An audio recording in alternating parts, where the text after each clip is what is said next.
तो आज फिर से हम एक वीडियो लेके आए हैं स्पोकन इंग्लिश लेवल 1 में।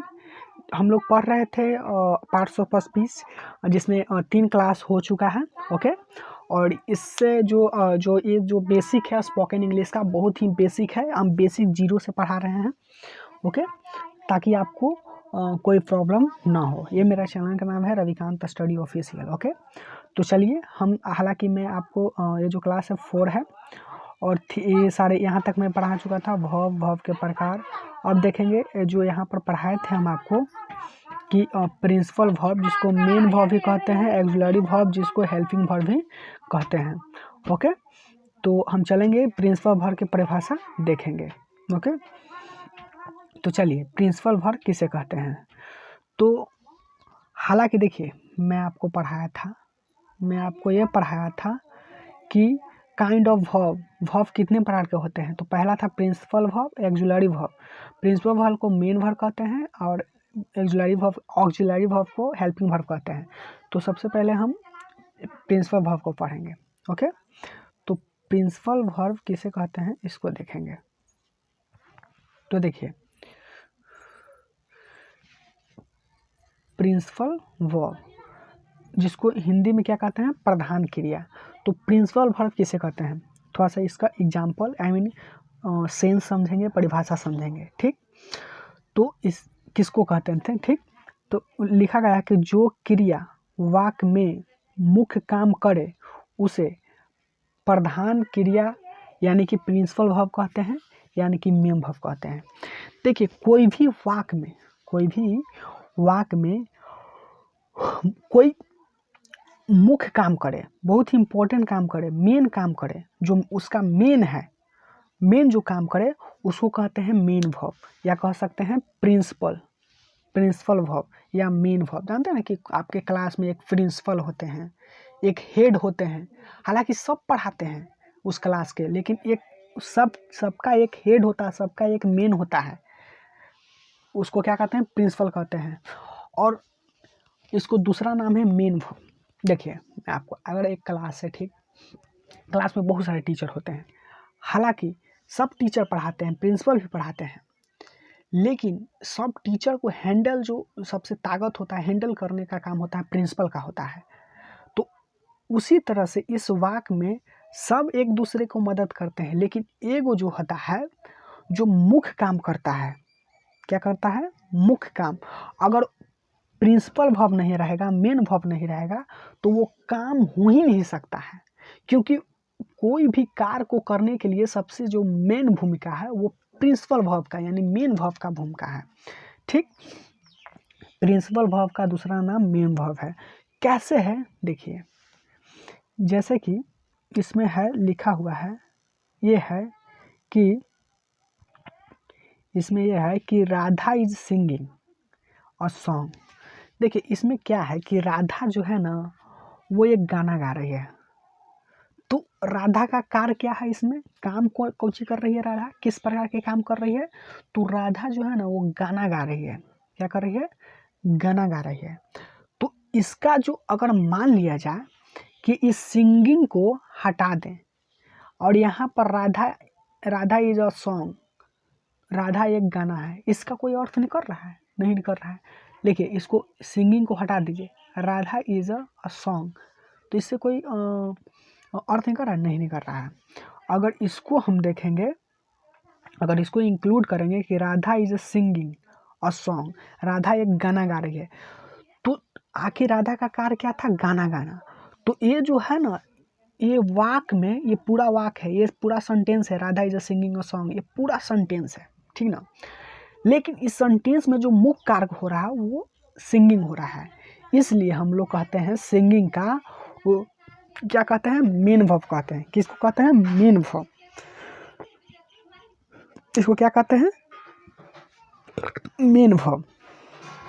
तो सिंगिंग जो है वो क्या है, मेन वर्ब है। क्यों, क्योंकि ये मुख्य कार्य कर रहा है। अगर ये सिंगिंग को हटा दिया जाए तो ये मुख्य काम नहीं कर, ये कोई सेंटेंस रह ही नहीं जाएगा। Radha is a song, Radha एक गाना है, ये सिंगिंग आखिरी मुख्य काम कर रहा है, बहुत ही महान काम कर रहा है। अगर ये नहीं रहेगा तो ये वाक्य अधूरा हो जाएगा, ठीक ना।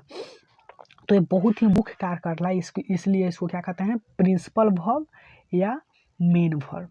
इसको क्या कहते हैं, मेन वर्ब या प्रिंसिपल वर्ब। प्रिंसिपल वर्ब को ही कहते हैं मेन वर्ब। ठीक, तो ये क्या है, प्रिंसिपल वर्ब या मेन वर्ब। समझ में आया?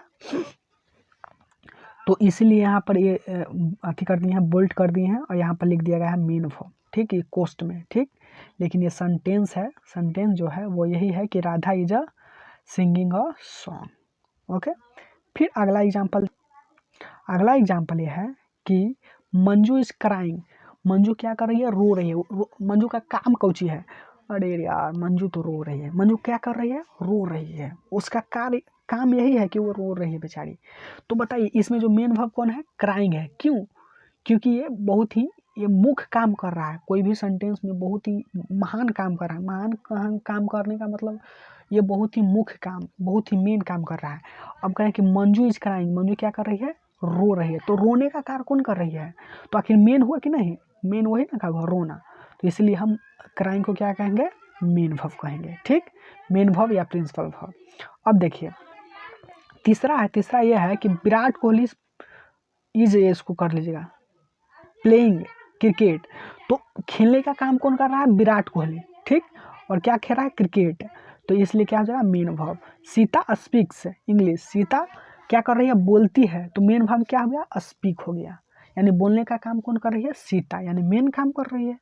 अगर बोलने की सीता इंग्लिश कुछ अर्थ नहीं कर रहा है, लेकिन मेन काम कौन गया, क्या हो रहा है, यानी कि सीता स्पीक्स इंग्लिश, यानी मेन वर्ब कौन हो गया, स्पीक्स। ओके, तो लिखा गया है कोष्ट में, इसको आप ध्यान से देख लीजिएगा, ये कोष्ट में लिखा गया है। ठीक, चलिए अब चलते हैं दूसरा जो प्रकार है। आपको पता है कि वर्ब कितने प्रकार होते हैं, 2 प्रकार के। पहला प्रिंसिपल वर्ब, ऑक्सिलरी वर्ब, जिसको ऑक्सिलरी वर्ब को हेल्पिंग वर्ब भी कहते हैं या प्रिंसिपल वर्ब को मेन वर्ब कहते हैं। तो आप देखेंगे कि ऑक्सिलरी वर्ब किसे कहते हैं। ठीक, अब देखिए ऑक्सिलरी वर्ब किसे कहते हैं, तो इसको ऑक्सिलरी नहीं, ऑक्सिलरी वर्ब कीजिएगा, ऑक्सिलरी वर्ब, जिसको हम हिंदी में सहायक क्रिया कहते हैं। ऑक्सिलरी वर्ब को क्या कहते हैं, सहायक क्रिया। सहायक, देखिए थोड़ा सा नाम से भी देखिए, नाम से सहायक क्रिया, या इसका दूसरा नाम है हेल्पिंग वर्ब। हेल्पिंग वर्ब, इससे थोड़ा सा देखिए, हेल्प का मतलब क्या होता है, हेल्प का मतलब होता है मदद करना। क्या होता है, मदद करना, यानी हेल्पिंग, हेल्प करने वाला। तो ऑक्सिलरी वर्ब है जो किसी का जो है हेल्प करता है। क्या करता है, हेल्प करता है। ऑक्सिलरी वर्ब क्या करता है, किसी का हेल्प करता है। तो अब आपके मन में ये होगा कि आखिर किसको हेल्प करता है, तो ये जो ऑक्सिलरी वर्ब है किसी का हेल्प करेगा। ठीक है ना, तो ऑक्सिलरी वर्ब को कहते हैं हेल्पिंग वर्ब। और हेल्प का मतलब होता है किसी को हेल्प करना, मदद करना, या सहायक का मतलब किसी को सहायता करना। तो किसी का इसमें सहायता करेगा। अब देखिए ऑक्सिलरी वर्ब किसे कहते हैं, इसको परिभाषा देखिएगा कि जो क्रिया टेंस वॉइस को बनाने में प्रधान क्रिया को सहायता करता है उसे सहायक क्रिया कहते हैं। जो मुख्य क्रिया को जो सहायता करता है, यानी कि प्रिंसिपल वर्ब, यानी कि मेन वर्ब को जो सहायता करता है ना, मेन वर्ब को, उसी को कहते हैं क्या, ऑक्सिलरी वर्ब या हेल्पिंग वर्ब। तो मेन वर्ब को जो सहायता करता है उसको क्या कहते हैं, हेल्पिंग वर्ब। हेल्पिंग वर्ब को क्या कहते हैं, ऑक्सिलरी वर्ब। देखो इसको थोड़ा सा समझिएगा। तो ये जो होगा ना, वो मेन वर्ब को क्या करेगा, हेल्प करेगा। कौन, हेल्पिंग वर्ब। ठीक, हेल्पिंग वर्ब माने ऑक्सिलरी वर्ब। ठीक, अब देखिए इसमें देखिए कौन सा है ऑक्सिलरी वर्ब, यानी कि कौन, हेल्पिंग वर्ब है। यहाँ पर है कि मोहन इज प्लेइंग क्रिकेट। अब इसमें देखिए मोहन जो है ना क्रिकेट खेल रहा है। ठीक, तो आपके मन में ये डाउट होगा कि इसमें हेल्पिंग वर्ब कौन है और मेन वर्ब कौन है। तो जो मोहन जो क्या कर रहा है, खेल रहा है, तो मुख्य काम कौन है, खेलना। ठीक, तो खेलना क्या हो गया, मेन वर्ब। और देखिए, और इस सेंटेंस में ये V4 है। ठीक, V4 है ना, तो एक बात याद रखिएगा, ये जो V4 है, ये क्या है, V4, ये क्या है, V4 है। तो आप बताइए V4 का मदद कौन कर रहा है, ये कर रहा है ईज क्या कर रहा है, मदद कर रहा है कि वो जो खेल रहा है उसको रिप्रेजेंट करने के लिए ईज है जो मदद कर रहा है। तो इसलिए ईज क्या हो जाएगा, वो हो जाएगा हेल्पिंग वर्ब। ईज क्या हो जाएगा, हेल्पिंग वर्ब। ओके, तो खेलने का देखिए, हालांकि प्रेजेंट कॉन्टिन्यूअस टेंस है। अगर आप लिख दीजिएगा कि मोहन प्लेइंग क्रिकेट, अगर आप ऐसा लिख देते हैं, ठीक, इसको देख लीजिए, आप लिख दीजिए कि मोहन प्लेइंग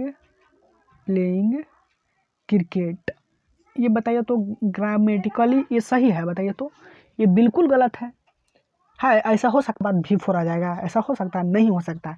तो इसी प्लेइंग को हेल्प करने के लिए इसको अगर इज लगा दिया जाए कि मोहन इज प्लेइंग, तो अब हो सकता है कि प्रेजेंट कॉन्टिन्यूअस टेंस में ये चला गया। तो ये प्रेजेंट कॉन्टिन्यूअस टेंस में चला गया तो किसका हेल्प किया, प्लेइंग का ना हेल्प किया। अगर ईज को हटा दिया जाए, अगर ईज को यहाँ से हटा देते हैं तो इसका कोई अर्थ है नहीं है, क्योंकि ये कोई टेंस है, ये नहीं है, कोई टेंसे नहीं है। तो इसको टेंस को बनाने के लिए तो इस अगर ईज कर दिया जाए तो यह क्या हो जाएगा, प्रेजेंट कॉन्टिन्यूअस टेंस।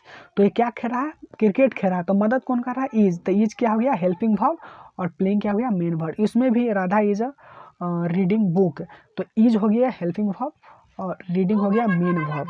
तो मेन वर्ब हो जाएगा रीडिंग, और जिसका हेल्प कर रहा है वो हो जाएगा हेल्पिंग वर्ब।